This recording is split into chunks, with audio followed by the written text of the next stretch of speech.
Movement of force भी कहते हैं, ठीक है। तुम ये भी कह सकते हो कि रोटेशनल एनालोगस ऑफ फोर्स, ठीक है। रोटेशनल एनालोगस ऑफ फोर्स मतलब तुम लीनियर मोशन मतलब ट्रांसलेशनल मोशन में जब तुम फोर्स पढ़े हो ना, उस फोर्स को भी फोर्स को रोटेशनल में मतलब फोर्स की तरह ही जो होता है उसको हम कहते हैं, क्या कहते हैं, टॉर्क कहते हैं, ठीक है। एंड अगर तुम देसी भाषा, अरे भाई ठीक है, अंग्रेजी बनते हो, ठीक है। अगर तुम देसी समझो बात को, अगर तुम देसी भाषा में तुम समझना चाहते हो तो क्या होगा, टॉर्क भाई घुमा हुआ फोर्स, मतलब ऐसा फोर्स जो एक एक्सिस के अबाउट घुमा फिर सकते हैं, ठीक है। टॉर्क घुमा हुआ फोर्स तुम कह सकते हो, ठीक है। घुमा ऑफ फोर्स, टॉर्क इज घुमा of force you can say here, ठीक है। टॉर्क इज घुमा हुआ फोर्स, ठीक है। तो टॉर्क क्या होता है ना होता है ये तो सब बात जान लिया। अब बट भैया तुमके मन में क्वेश्चन शायद हो रहा है कि टॉर्क तो क्या हुआ पता चला, बट कैसे टॉर्क निकले कैसे, टॉर्क निकले कैसे, मैं हूं ना भाई। टॉर्क कैसे निकलते हो, मैं अब मतलब कैलकुलेशन ऑफ टॉर्क अब करेंगे, ठीक है। कैलकुलेशन ऑफ टॉर्क अब स्टार्ट करेंगे। पहले एक टॉर्क क्या होता है, टॉर्क होता है, टॉर्क एक वेक्टर क्वांटिटी होता है, ठीक है। टॉर्क एक वेक्टर क्वांटिटी होता है। तुम जानते हो कि फोर्स भी एक वेक्टर क्वांटिटी है एंड पोजीशन वेक्टर आर भी एक वेक्टर क्वांटिटी है, ठीक है। तो इसका क्रॉस प्रोडक्ट को टॉर्क बोलता है। क्रॉस प्रोडक्ट किस किस का, एक क्रॉस आर का नहीं, आर क्रॉस एफ का, ठीक है। एक क्रॉस आर, कोई बोलेगा अबे सर एक cross R R cross F का तो 19-20 का फर्क करते हैं। अरे भाई 19-20 का फर्क नहीं भाई, 19,20,00,000 का फर्क है, समझ गया, समझ बात को, समझ गया। अबे नन्ना सा प्यारा सा है, समझ जा। तो ठीक है, तो torque equal to the cross product of r, मतलब torque equal to are cross F, ठीक है। यहाँ पर एफ क्या है, एफ है force applied on body. R क्या होता है, आर होता है पोजीशन वेक्टर ऑफ, पहले लिख लूँ, ठीक है। उसके बाद से हर एक वर्ड को समझाता हूँ कि position vector of application of force मतलब क्या होता है, किस पॉइंट को एप्लीकेशन ऑफ फोर्स बोलता है, ठीक है। सब बोल रहा हूँ, पहले लिखने दो, ठीक है। तो position vector of application of force कहाँ से ना, force from the axis of rotation. मान लो एक दर्जा है, ठीक है, ये एक डोर है, ठीक है, ये एक डोर है, सिंपल से मैं ड्रॉ कर रहा हूँ, ठीक है। ये एक डोर है, ठीक है, ये डोर है,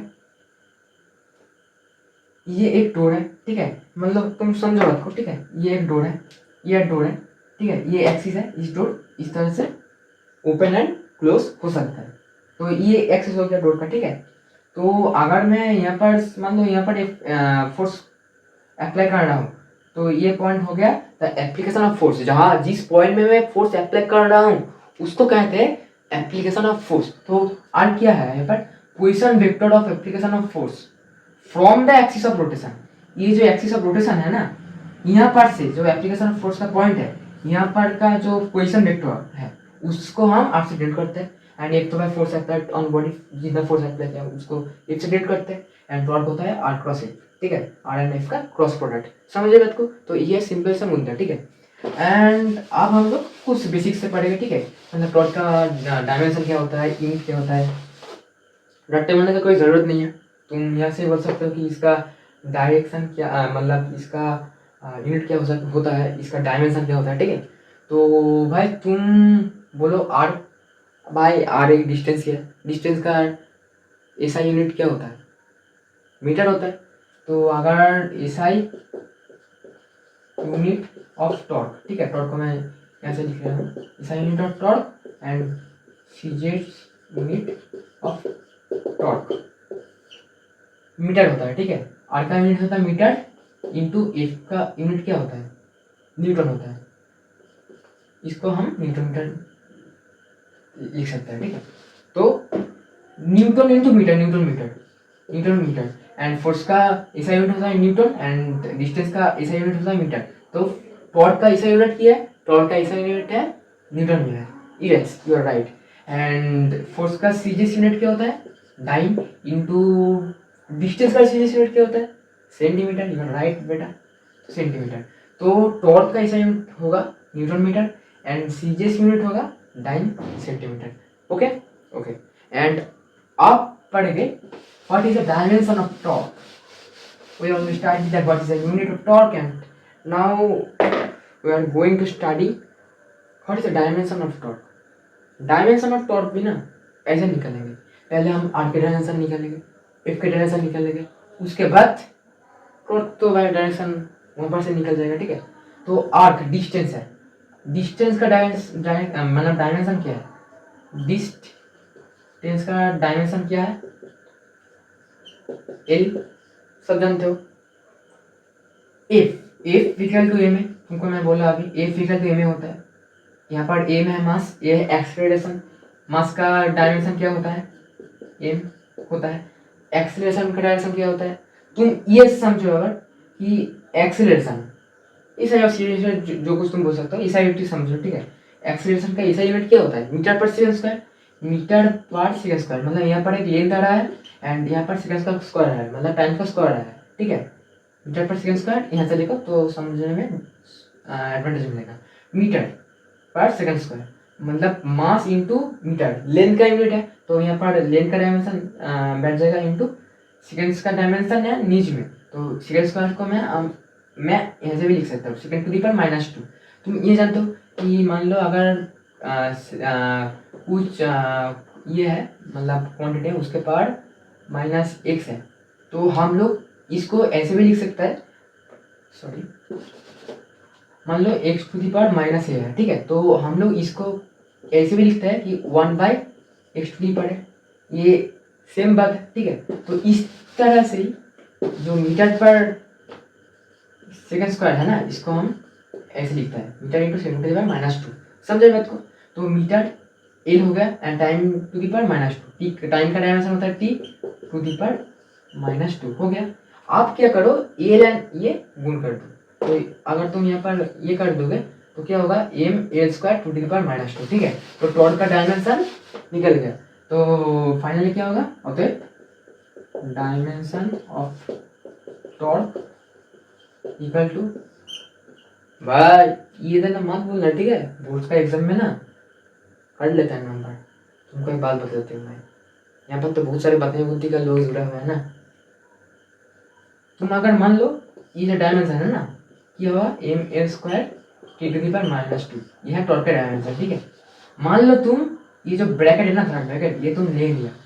अगर इसमें तुम देखा अगर फुल एक बातें अगर तुम यह जिन्हें भूल गया तो भाई हाफ पढ़ लेंगे, हाफ पढ़ लेंगे भाई। एक नंबर था क्वेश्चन में, अगर तुम ये देना भूल गया तो भाई हाफ पढ़ लेंगे, तुम हाफ पाओगे।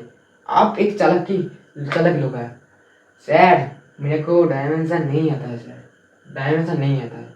अगर इसका हाफ नंबर कर लिया तो इस अगर मैं सिर्फ इसको लिखा तो सर हाफ नंबर तो पा जाना चाहिए ना। मैं नहीं जानता मैं इसका to to the power -2 torque का डायमेंशन लिख के आ गया, हाफ नंबर तो मिल जाएगा। नहीं बेटा, तेरे साथ दुगलापन हो रहा है। यहाँ पर कुछ नहीं मिलेगा, यहाँ पर सिर्फ 0 मिलेगा, उसके अलावा कुछ नहीं मिलेगा, ठीक है। तो ठीक है भाई, हंसी मजाक मूड में मुद्दे की बात करते हैं। डायमेंशन ऑफ टॉर्क क्या होगा, M L square to the power -2, यह होगा डायमेंशन ऑफ टॉर्क, ठीक है। अब तुम सब जानते हो कि एक क्रॉस प्रोडक्ट है, उसके डायरेक्शन कैसे निकले, राइट हैंड थंब रूल के मदद से, ठीक है, राइट हैंड थंब रूल के मदद से, ठीक है। तो torque equal to are cross F, ये मैं साइड में लिख रहा हूँ ताकि यहाँ पर एक डायग्राम ड्रॉ करूँगा। डायग्राम ड्रॉ करने में मतलब एडवांटेज मिलेगा, ठीक है। तो torque equal to are cross F, ठीक है, आर क्रॉस एफ। इसको मैं लिख सकता हूँ R into F into sine theta, ठीक है।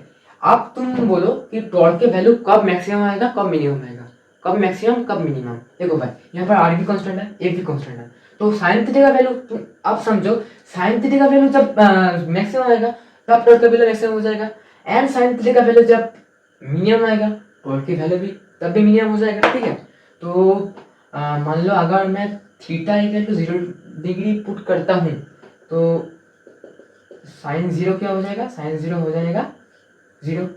अगर theta equal to 180 degree put करता हूँ तो साइन 180 क्या होगा, साइन 180 हो जाएगा 0। तो sine 0 equal sine 180 degree equal to 0। तो इस समय क्या होगा, अगर इस क्वांटिटी 0 हो जा रहा है तो इस into that, that into that 0 होगा, तो इस टाइम टॉर्क का मिनिमम वैल्यू आएगा जो होगा 0, जो होगा 0। तो अगर position vector R and F का बीच का एंगल 0 डिग्री और 180 डिग्री होगा तो उस समय टॉर्क का वैल्यू हम मिनिमम पाएंगे एंड उसका वैल्यू होगा 0। टॉर्क का मिनिमम वैल्यू क्या होगा 0। ठीक है, एंड कब टॉर्क का मैक्सिमम वैल्यू पाएंगे, if theta equal to 90 degree then sine theta equal to sine 90 degree equal to 1। ठीक है, then if we put here sin theta equal to 1 then r into f into 1 equal to rf, then हम लोग torque का maximum value r into f पा जाएंगे। ठीक है, r into f आ जाएंगे। ठीक है, rf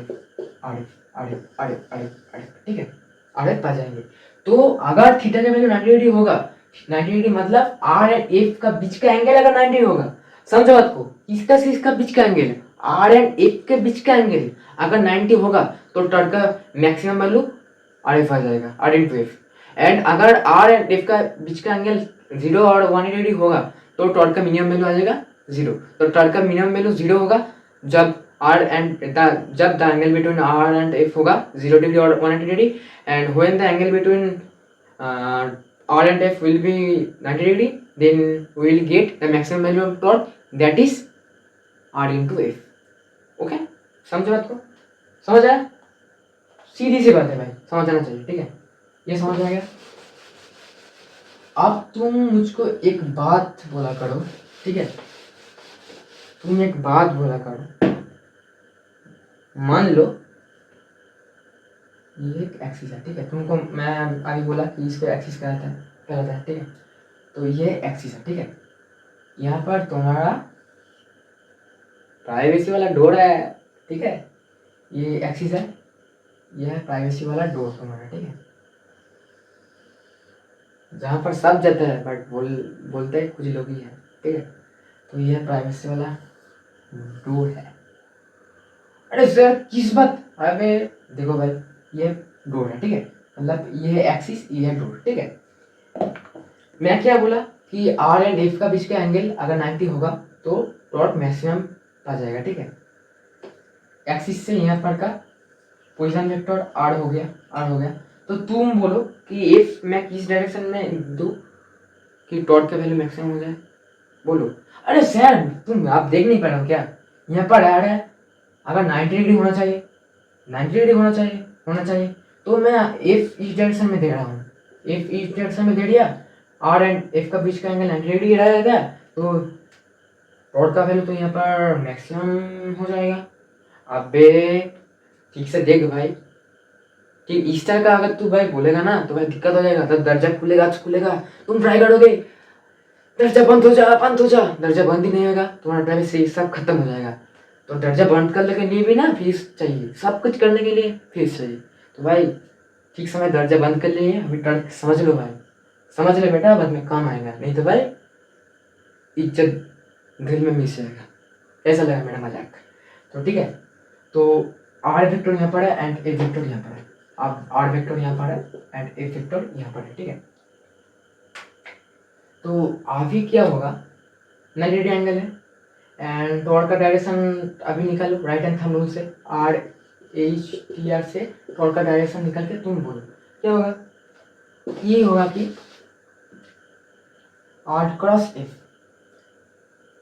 are cross F, R cross F, R cross F, cross F, cross F, मतलब डायरेक्शन हो रहा है यहाँ पर, ठीक है, यहाँ पर।